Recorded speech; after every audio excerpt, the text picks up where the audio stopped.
They say the ocean hides things. Out there, past the markers, past the eyes on shore, there are no rules, no cell service, no help, just deep water and whatever you're floating on. That night, I was the one steering the ship. A luxury yacht packed with famous faces, loud music, too much money, and a silence underneath it all that no one talked about. People laughed, drank, danced like they were free. But the further we drifted from land, the more the air shifted. Like the ocean was watching. Like something underneath us was waking up. I told myself it was just another job. But by the second night, I knew I was part of something I couldn't walk away from. Not without leaving pieces of myself behind. Before we go any further, ask yourself this. If you were offered 10 grand to steer a private yacht for a celebrity like Diddy, would you take it? No questions asked. Drop your answer in the comments. And if you want more stories they'll never let on the record, make sure you're subscribed. We're just getting started.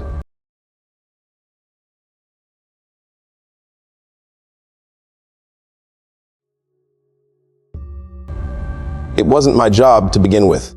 A friend of mine, Jeremy, was the one they called for it. He's the kind of guy who follows rules, keeps his head down, doesn't ask questions.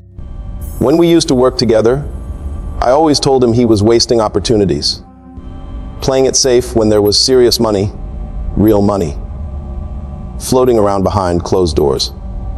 He didn't even seem interested when the offer came in. Said the details were too vague, the client too quiet. Something about the whole thing felt off to him. But I heard the name, Diddy, and that was enough for me. I wanted in. I told Jeremy I'd take it off his hands. Slipped him some cash. Made a call to dispatch, pulled a couple strings. Swapped my name in the system before the contract even got finalized. It wasn't hard. These kinds of gigs don't go through normal channels. They're handled quiet, off book. As long as someone shows up with a license and a clean record, no one cares who it is. Not really. I thought I was smart. Figured I'd run the charter, rub shoulders with a few celebrities, collect the kind of payout that could change my year. Maybe even catch the eye of someone powerful.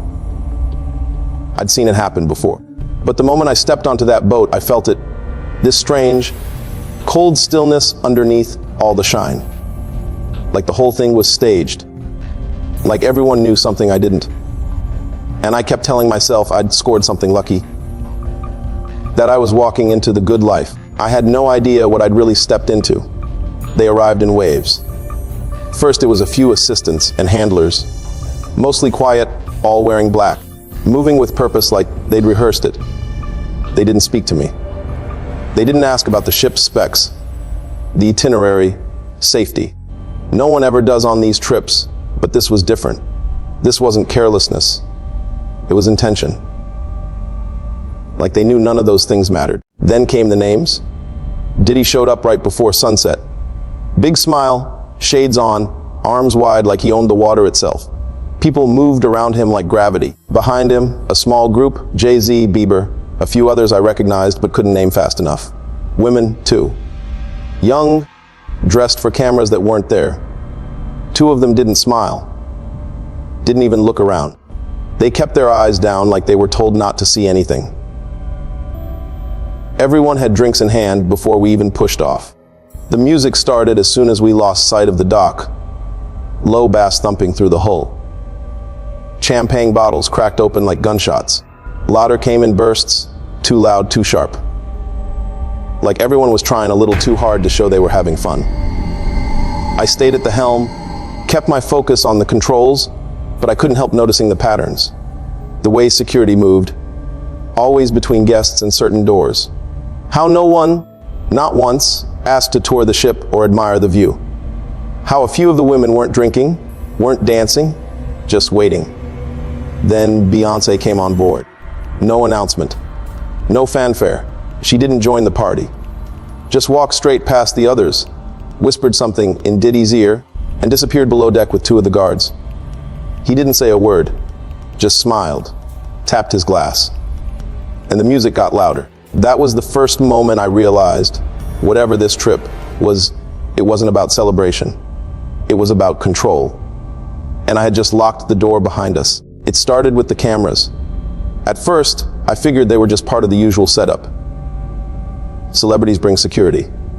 That's how it works. So when I spotted a few lenses tucked into corners above the deck and near the stairwells, I didn't think much of it. But then I saw one mounted just outside the guest bathrooms, and another, discreet, barely visible, aimed straight at the hallway leading to the sleeping quarters. That wasn't security, that was intentional. And these weren't mounted like the usual CCTV. These were high-end, tight rigs, good lighting angles, directional mics. Someone had planned this, placed them with precision. Not to protect people, to watch them. And not from a distance. That night, just before midnight, one of the girls came up to the bridge. I hadn't seen her speak all evening. She didn't move like the others. Didn't drink. Didn't smile. She just followed. When she appeared in the doorway, she didn't say hello. She just stood there, arms crossed tight over her chest, like she wasn't even sure she was allowed to be up here. I asked if she was okay. She didn't answer, just looked out at the dark horizon and said, barely audible, "Where are we going?" Before I could respond, he was there. One of the men in black. No footsteps, no warning. Just suddenly behind her, like he'd been waiting for the moment she moved. "Sorry, Captain," he said with a smile that didn't reach his eyes. Some of our guests like to wander. He didn't grab her, just laid a hand gently on her back and guided her away. Like she was a child who'd lost her way in the supermarket. But before they disappeared down the stairs, he turned to me and said, "Nothing to worry about. We've got eyes on everything." The way he said it, it didn't sound like reassurance. It sounded like a reminder. After that, I started noticing other things. One of the women tried to lock a door behind her. A guard opened it within seconds and just stood there until she left. Another girl was passed out on a lounge chair for less than a minute before two men quietly lifted her and took her below deck. No one screamed. No one said anything. And all the while, those cameras kept rolling, hidden in vents, mounted behind tinted panels. Watching hallways no one else was supposed to walk. Watching people who weren't supposed to speak. I thought I was steering a party, but I was keeping a stage in motion. And I wasn't just being watched. I was being monitored. It happened just past 2 a.m. The party was still going. Loud, messy, chaotic. But something about it felt hollow now. Like it was just noise, meant to cover up what was really happening beneath. I told myself I'd stay out of it. That I'd just finish the job, take the money, and walk away. But I couldn't. Not after what I'd seen. Not after the girl came up to the bridge with that look in her eyes. So I waited until most of them were high, passed out, or locked in their cabins. Then I left the helm and made my way down, moving carefully, listening for voices. I passed the crew kitchen, the staff cabins, then stopped. There was a rug, thick, expensive, out of place, laid across the hallway floor where no rug should have been. I peeled it back and found exactly what I feared, a steel latch embedded in the floor. Keypad locked. It didn't take much. The access code was scratched into the paint above it. Faint, but there. Like someone before me had needed out in a hurry. The hatch opened with a hiss. It wasn't listed on the blueprint. It wasn't marked anywhere. But there was a whole level below us. The stairs led into a narrow corridor lit by soft red bulbs, like backstage lighting in a theater. The air changed. Heavy, warm, smelled like sweat and copper. The first door on the left was ajar. Inside was a room that looked like it belonged in an asylum. Padded restraints on the bedposts, a camera tripod, a small table with makeup wipes, lube, and a half-empty bottle of something that looked like ketamine. There was blood on the floor, fresh. I moved down the corridor, heart pounding. Another door, this one sealed tight. I heard movement inside, chains shifting, a low sob. Then, a whisper, "Help me now." I stepped back. Further down, the hallway opened into a wider space. That's where I saw him. A man in a Diddy tour hoodie, gloves on, sleeves rolled up, wiping blood off the floor with surgical precision. Next to him, a tarp-covered table. Something under it was leaking slowly, dripping red into a drain below. He didn't hear me. Or maybe he did. Maybe he just didn't care. I turned to leave, and that's when I heard the dragging. Slow, wet. 2 men in black, faces covered, pulled a body around the corner. A woman, limp, unconscious, maybe worse. Ankles bound, head lolling. They didn't speak. Just nodded to the man in the hoodie and disappeared into a room I hadn't noticed before. I backed into a dark alcove, breath held, body frozen. And as I pressed myself into the shadows, I bumped into something cold and hard behind a curtain. I looked down. A silver Rolex, still attached to a severed hand. The rest of the arm had been stuffed into a utility sink, half hidden under a pile of bloody towels. That's when I knew. This wasn't a party gone too far. This was something practiced, rehearsed, repeated. And I had brought them out here. No cameras up top could see this. But everything down here was being filmed. The trip wasn't for fun. It was for content. I couldn't sleep after what I saw. I stayed at the helm the rest of the night, barely blinking, barely breathing. I kept the boat steady, locked into the rote I was given, doing everything I could to look like I hadn't seen a thing. But I couldn't stop thinking about that room. The tarp, the hand, the girl's voice. I kept waiting for someone to come for me.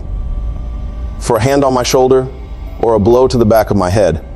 But morning came, and no one said a word. Just after sunrise, Diddy walked up to the bridge. No guards this time, no entourage.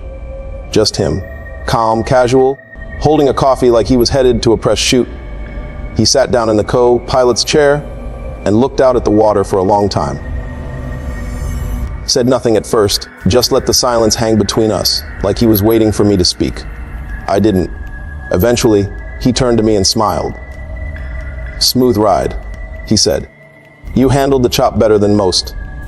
I nodded. My mouth was dry. I could feel sweat on my back, despite the breeze coming through the open window. He kept looking at me, not angry, not suspicious, just aware, like a man who already knew everything. "Funny thing about captains," he said. "You boys always think you're in charge just because you've got the wheel." He took a sip of his drink, then set it down and leaned back in the chair, eyes still on the horizon. "You've been poking around." I didn't answer. I didn't move. My hand stayed on the controls steady. He smiled wider. "It's fine. Curiosity's natural. But you should understand something. This boat doesn't go anywhere I don't want it to. Not really." He reached into his pocket and pulled out something small, a silver ring. It looked familiar. I realized it had been on the girl who came to the bridge. The one who whispered. He spun it on the console between us. Some people aren't built for this kind of work. They see too much, they talk. They make things messy. He looked at me again, this time with something colder in his expression. "But you've been smart, you kept your mouth shut. That's rare." He stood up, smoothed out his shirt, and gave me a nod like we just had a friendly chat about the weather. "We'll be back on shore tonight. You'll get the rest of your money. Maybe even another offer down the line, if you're the quiet type." Then he walked off, not waiting for a reply. I sat there, hands still locked on the controls, the ring still spinning slowly in front of me. I understood the message. He knew I'd seen, and it didn't matter. They didn't need to threaten me. They already owned me the second I took the job. I knew I had to get off that boat. Not as a hero, not to make anything right. That window had passed. All I wanted now was to get back to land, without vanishing, like the ones I'd seen below deck. I didn't know how many people were watching me. I didn't know how many cameras had picked up my face, or recorded me near that hatch. But I knew one thing, they were letting me finish the job. That meant I had a sliver of time, nothing more. So I played it straight. I kept the ship steady, followed the road exactly, said nothing to anyone. I made small talk with crew when I had to, nodded when the guests stumbled past, and avoided eye contact with anyone who looked like they carried a gun or a favor. The whole day passed in a blur of fake smiles and pulsing music. The girls were quieter now. Some didn't come up on deck at all. I tried not to wonder where they were. Just after sundown, I called in a mechanical fault to the engine. Something minor, believable, just enough to justify an early return to port. I framed it like a precaution, told them it was safer to bring the yacht back in before dark. No one argued. A few guests were already passed out or being packed into cars before we even docked. Diddy never said another word to me. I stepped off the boat last, walked straight to my car, and drove until I was 2 counties away. I didn't go home. I didn't answer calls. I checked into a motel with no cameras, paid in cash, and left the TV on all night just to drown out my thoughts. The next morning, there was an envelope slipped under my door. No name, no note. Inside was the rest of my pay, twice what I was owed, and a black business card. Blank on the front. On the back, it just said, "Thank you for your discretion." That was it. No threats, no warnings. Just a reminder they knew exactly where I was and what I hadn't said. I never took another charter after that. The license is still valid, the endorsement still current, but I haven't touched a helm since. I can't even look at the water some days. Not without hearing things I shouldn't have heard. Not without seeing that hallway again, red, lit and breathing like it was alive. People ask me why I walked away. I tell them I burned out, that I got tired of the long nights, the entitled clients, the silence, and they nod like they understand. No one ever pushes harder than that. Not really. But the truth is, I still see her face sometimes. The girl who came to the bridge, the one who asked where we were going. I remember how quickly she disappeared after that, how quiet she got, how nobody else even noticed she was gone. And I remember the way Diddy smiled at me, like we were on the same team, like I understood now. There was no punishment for seeing too much. No gun to my head. Just a quiet understanding, this is how the world works. And if you want to keep breathing, you don't interfere. I did nothing. I walked off that boat, took the money. And that silence has followed me every day since. Some nights, I wake up thinking I hear footsteps outside my door. Other nights, it's a voice, low, tired, asking again where we're going. And sometimes I wonder if I was meant to find that room, if that code was scratched into the hatch on purpose, if they wanted to see what I do once I saw the truth. I passed the test. I kept quiet. But I left something down there. Whatever part of me still believed there was a line people wouldn't cross. I don't believe that anymore. I've told you what I saw. Now I need to know, did I do the right thing walking away? Or was I just a coward? Be honest. You've heard everything. If it were you at the helm, seeing what I saw, would you have stayed? Would you have tried to stop it? Let me know in the comments. I'll be reading every one. And if you want the truth behind more stories like this, the kind no one talks about, like, share, and subscribe now. Because some things don't stay online for long.